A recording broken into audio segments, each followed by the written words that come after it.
Kita tahu bahawa hari itu pada awal PKP mungkin ramai yang mungkin rasa macam stres jugalah kan, duduk kat rumah, terkurung kat rumah hampir 3 bulan. Tapi sedarkah kita bahawa kita ni sebagai dewasa, kita rasa macam berlaku tekanan dekat emosi kita. Sedarkah kita bahawa psikologi kanak-kanak ni emosinya lebih lagi berbanding kita yang dewasa ni. Betul, dan kadang-kadang kalau macam kawasan perumahan tu dia ada taman permainan kan. Kan sepanjang tempoh PKP tu ditutup. Jadi kita boleh nampak macam mereka nak pergi tapi kita tak benar kan. Jadi ini mungkin boleh mengundang juga gangguan emosi pada kanak-kanak. Jadi ini adalah topik perbincangan kita pada pagi ini berkenaan dengan gangguan emosi dalam kalangan kanak-kanak. Jadi tak lain tak bukan, kita jemputlah pakar dalam bidang ini, Dr. Azuraida Syahdan sekali lagi bersama kita, pakar kepimpinan diri, keluarga dan organisasi. Assalamualaikum, selamat pagi Dr. Waalaikumsalam. Sihat? Fazli. Sihat. Alhamdulillah. Sebelum ni kita mungkin di talian Skype saja kan. Tapi dapat bersua dekat sini, alhamdulillah lah kan. Betul. Kita tahu bahawa kanak-kanak ni, Doktor, daripada zahirnya, fizikalnya, kita nampak ceria je, Hanif. Kita tak dapat bezalah, dia ni ceria je. Tetapi di sebalik keceriaan itu mungkin ada timbul sedikit gangguan emosi. Benarkah itu, Doktor? Okey. Soalan cepu emas tu, benar ke kan? Betul. Okay. Betul. Kadang-kadang kita nampak anak kita sihat kan, tapi sebenarnya kalau mengikut American Psychiatric Association, sebenarnya gangguan emosi yang berpanjangan boleh menyebabkan berlakunya masalah penyakit mental kepada anak-anak.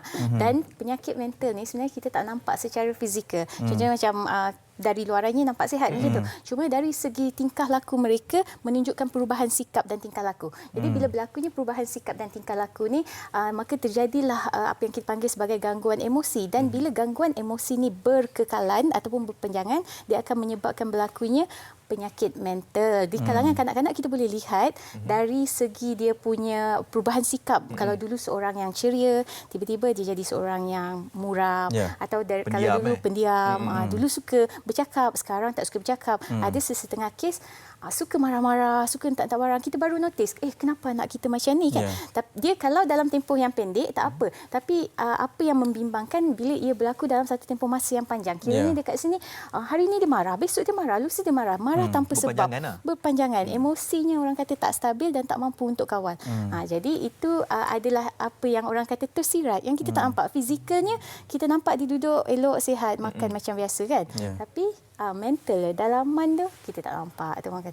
Pada usia berapa yang perlu kita bimbangkan? Sebab kadang-kadang kan ada juga tips dan nasihat mengatakan bahawa kadang-kadang kita kena biarkan anak ni dalam dunia mereka sendiri, membesar dengan sendiri, tapi kita juga perlu pantau kan. Pada usia berapa yang kita perlu bimbang berkenaan dengan kesihatan emosi mereka? Kalau kesihatan emosi yang melibatkan teknologi, dia boleh dampak seawal umur 2 tahun sebenarnya. So 2 tahun, sebab tu pakar-pakar menasihatkan supaya anak-anak ni kita tak beri gadget sebelum usia 2 tahun. So tapi ibu bapa zaman sekarang ni kan, kita kadang kita orang kata terikat dengan jadual. Jadi kita memberikan teknologi awal. Jadi pada usia 2 tahun tu kadang-kadang kita dah nampak dah perubahan pada tingkah laku anak-anak kita. Bila mana kita bagi gadget pada mereka, lepas tu bila kita nak ambil gadget tu, dia orang akan menangis. Dia akan menangis, dia akan melawan, dia akan dalam tempoh masa yang sangat lama, orang kata. Nak pujuk pun tak boleh kan. Itu kita boleh lihat seawal usia 2 tahun. Sebab pada usia 2 tahun ni anak-anak kita dah tahu membezakan, ini ayah dia, ini mak dia, ini adalah kartun dan ini adalah buku. Macam tu. Menarik kan? 2 tahun. Risau Anak saya 2 tahun. 2 tahun dah? 2 tahun. Jadi kena pantaulah anak. Pantau tak bagi dah lepas ni. Biar anak yang biasa memang selalu bercakap kan. Ya. Kita memang dedahkan dengan aktiviti lah. Jadi itu mungkin bawa kepada punca mereka boleh terjadi sebegitu, Doktor, sebab yalah, dia mungkin bersama dengan kita, bersama dengan pengasuh. Betul. Sekurung ke? Terkurung kat rumah lama sangat ke? Salah satu. Betul. Selain daripada itu, sebenarnya ramai dari ibu bapa, kita ingat teknologi adalah salah satu adalah punca utama kan. Banyak lagi selain teknologi. Pendedahan kepada gadget ni betul adalah salah satu faktor menyebabkan berlakunya gangguan emosi. Selain daripada itu, terdapatnya perselisihan antara ibu bapa yang berlaku di hadapan anak-anak. Maknanya parent bergaduh depan anak-anak boleh menyebabkan gangguan emosi dekat situ. Yang kedua, bila anak-anak kita dibuli oleh adik-beradik yang lain dekat rumah, abang kakak kan. bully dia dan dia simpan sendiri. Jadi bila berlaku perkara tersebut, terjadinya gangguan emosi. Selain daripada itu, mungkin dia sebenarnya tidak diberi makanan yang sihat. Pemakanan penting untuk minda, untuk badan kan, fizikal. Walaupun fizikal kita nampak sihat je anak kita ni, tapi minda dia tak sihat. Sebab apa? Sebab pemakanannya tidak dijaga kan. Kadang kita bagi je entah apa-apalah orang kata makanan kecil-kecil itu kan. Itu dari aspek pemakanannya. Dan yang terakhir sekali mungkin dari aspek terlalu orang kata bosan ataupun tak tahu nak buat apa. Itu pun menjadi punca gangguan emosi, especially masa PKP hari itu ya. Anak-anak kita yang tinggal di kawasan kampung, mereka tidak didedahkan dengan teknologi dan mereka juga tidak diberikan pengetahuan mengenai aktiviti apa yang mereka perlu lakukan. Jadi ibu bapa dah sibuk dekat dapur kan, ayah dekat luar, mak dekat dapur kan. Jadi anak-anak tak tahu nak buat apa, duduk sahaja. Bila duduk sahaja, berlakulah satu macam konsep gangguan emosi. Jadi saya huraikan mengenai jenis dia. Yang kedua dinamakan halusinasi macam itulah. Kita risaukan yang mana mungkin anak kita yang ibu bapa yang sibuk. Doktor tadi sentuh mungkin sibuk dekat dapur, mengabaikan tanggungjawab untuk bersama dengan anak-anak. Kadang-kadang anak-anak ni kita perlu dekat dengan dia. Kan tanya dia dah makan ke belum. Betul. Kan, jadi macam mana kawan-kawan di sekolah ke apa kan. Tapi mungkin pendedahan itu tidak diberikan kepada kanak-kanak ini. Jadi muncullah sedikit gangguan emosi dekat situ. Tetapi ada juga ibu bapa yang mungkin mengabaikan tanggungjawab tu, letak 100% dekat gadget. Tadi doktor ada sentuh gadget. Okey, bagi gadget. Gadget ni pun ada baik dan buruknya juga. Betul. Mungkin boleh kongsikan juga. Dia macam ni, penggunaan gadget tak salah kan. Nanti orang kata, Dr. Azul kata salah guna gadget. Tak, saya tak sebut salah, saya tak sebut salah menggunakan gadget. Ibu bapa boleh memberikan anak gadget dengan kawalan dan dengan jadual yang ditetapkan. Okey, ibu bapa yang pandai mengawal anak-anak, penggunaan gadget anak-anak ni, kita panggil dia sebagai ibu bapa yang mengamalkan gaya kepimpinan digital parenting. Zaman dulu kita pakai authoritarian tahu, di mana kalau kita cakap itulah jawapannya, anak tak boleh argue. Zaman sekarang banyak ibu bapa menggunakan autoritatif, di mana kita cakap, anak cakap, kita capai kata putus. Tapi ada satu lagi gaya yang ramai terlepas pandang. Bila berkenaan dengan gadget, kita panggil digital parenting, di mana ibu bapa menasihati anak-anak dan memberi anak-anak jadual waktu bila boleh pakai gadget, umur berapa. Even Bill Gates bagi anak dia pakai gadget umur 14 tahun. Bill Gates kan, ini kan kita kan. Macam tapi mana dibuat tu? Boleh dalam masa satu hari kita boleh limitkan penggunaan gadget kepada anak-anak kita. Mungkin setiap kali dia menggunakan gadget ni, mungkin sekali guna, kalau anak kita berusia di orang kata sekolah rendah sekali guna 40 minit. Lepas tu letak timer. Lepas tu habis minta dia buat aktiviti-aktiviti lain. Yang menjadi masalah bila kita tak letak timer dan anak pun terus-menerus menggunakan gadget dari pagi sampai petang. Betul. Dan kita pun berpuas hati kan, sebab anak yang penting anak behave lah. Anak diam, tak nangis. Anak diam, kita pun tak susah untuk menjaganya. Tapi itu ialah menyerahkan tanggungjawab sepenuhnya. Doktor tadi kata berkenaan dengan jenis-jenis gangguan emosi. Betul. Kalau nak kongsikan? Dia ada 3 jenis sebenarnya. Gangguan emosi berpanjangan ni boleh menyebabkan penyakit mental yang orang kata agak serius. Jenis pertama kita panggil sebagai neurosis. Neurosis melibatkan kemurungan, kesedihan ataupun tekanan perasaan.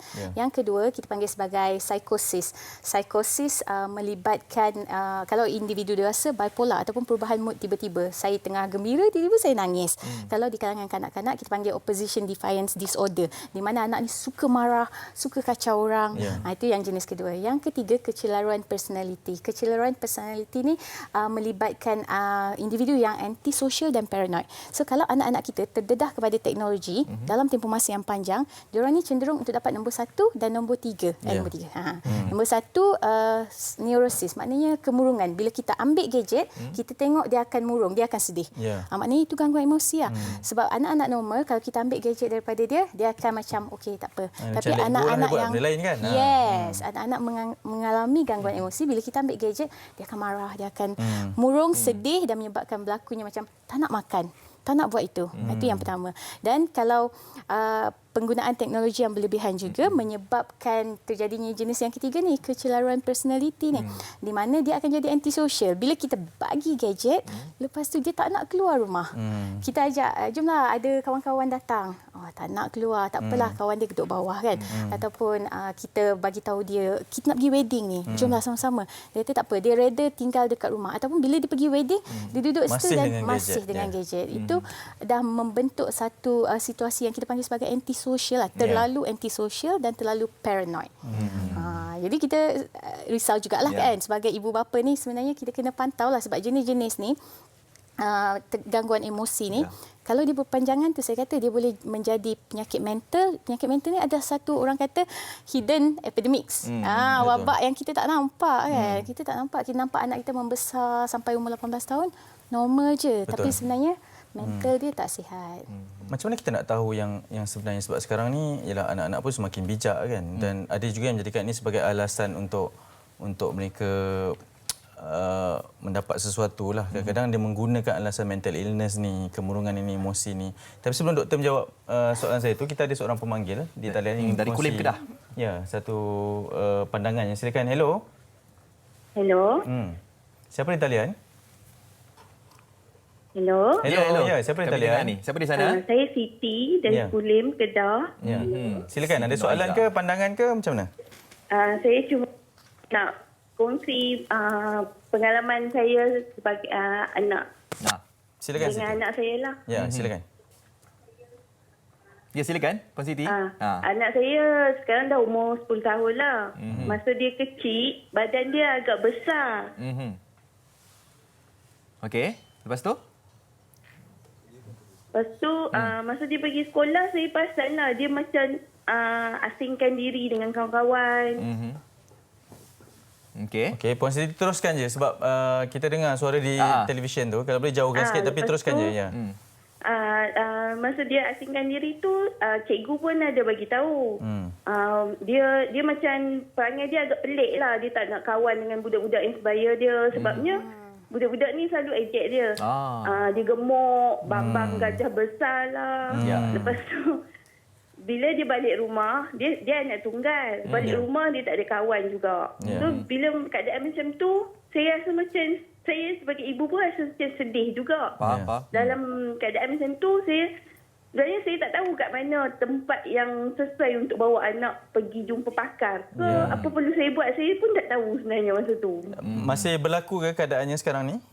Ya, masih berlaku terutamanya masa tempoh PKP hari itu. Sebab terkurung. Dia anak tunggal, so dia tak ada apa-apa nak buat dekat rumah. Okey, baik. Puan Siti, terima kasih atas perkongsian ini. Mungkin Dr.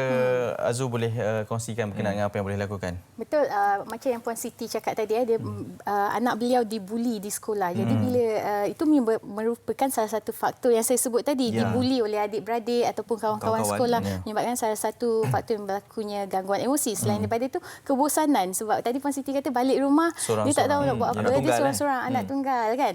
Jadi bila anak tunggal ni memang tak ada aktiviti. Ada caranya sebenarnya untuk ibu bapa membantu, orang kata menangani. Kalau bercakap mengenai gadget tadi, saya dah ulas mengenai digital parenting. Tapi kalau bercakap secara general macam isu Puan Siti tadi, kita boleh gunakan pendekatan ABCD. Okey. Suka ABCD. Okay. A, awasi tingkah laku anak-anak kita dan aktiviti harian dia. Okey, ni cara ibu bapa nak mengelak ataupun mengenal pastilah, orang kata awasi dahulu. Kalau dulu happy, kalau sekarang muram, maknanya something is wrong kan. Tapi kita tengok berpanjangan atau tidak. B, betulkan jadual aktiviti anak-anak kita, betulkan jadual harian mereka. Sebenarnya kadang kita tak sedar, tanpa jadual ni lah yang menyebabkan anak kita kebosanan. Dan bila bosan, jadilah gangguan emosi dekat situ. Jadi nak elak perkara tersebut, kita kena sediakan jadual untuk mereka. Kita sediakan satu jadual lengkap dari pagi sampai malam. Dari dia bangun tidur sampailah dia nak tidur balik. Dan selitkanlah, kalau aktiviti tu ada teknologi punya aktiviti, kita selitkan dekat situ. Dan C adalah cakap ataupun berkomunikasi dengan mereka dengan lebih kerap. Kita sebagai ibu bapa, sebenarnya kita berkomunikasi dengan anak kita, betul tak Fazli? Hanif, tapi kita tak berkomunikasi secara kerap. Kalau kita perasan, kita tak duduk dan kita tidak, macam mana hari adik hari ni, adik buat apa? Tak menyelami. Tak menyelami. Komunikasi secara kerap ni sebenarnya sangat-sangat membantu mereka meringankan apa yang ada, orang kata. Walaupun kita jumpa pakar pun, pakar akan berkomunikasi dengan kita. Okey, apa masalah kan? Dan yang terakhir sekali, didapatkan nasihat pakar ataupun dapatkan nasihat daripada individu-individu yang bertauliah ataupun pakar-pakar lah dekat luar sana. So, formula A, B, awasi, bercakap, betulkan, cakap dan juga dapatkan pandangan pakar. Menarik sekali doktor. Terima kasih banyak ke studio bersama kami. Mungkin selepas ini kita akan hubungi lagi. InsyaAllah. Jemput lagi di studio untuk perkongsian yang seterusnya. Kena tambah A, B, C, D. D. T, nama T. T. Tengok kami. Tengok kami ni kan. Kan boleh dapat pengisian tersebut. Okey. Terima kasih dia cakap kepada Dr. Azuraida Syahadan, pakar kepimpinan diri, keluarga dan organisasi. Kita dah pun merungkai dia akan kepada mereka yang mungkin mempunyai anak-anak, bermula saat ini dah mulalah untuk mendekati anak kita itu menyelami. Tak boleh tinggalkan macam tu saja. Betul.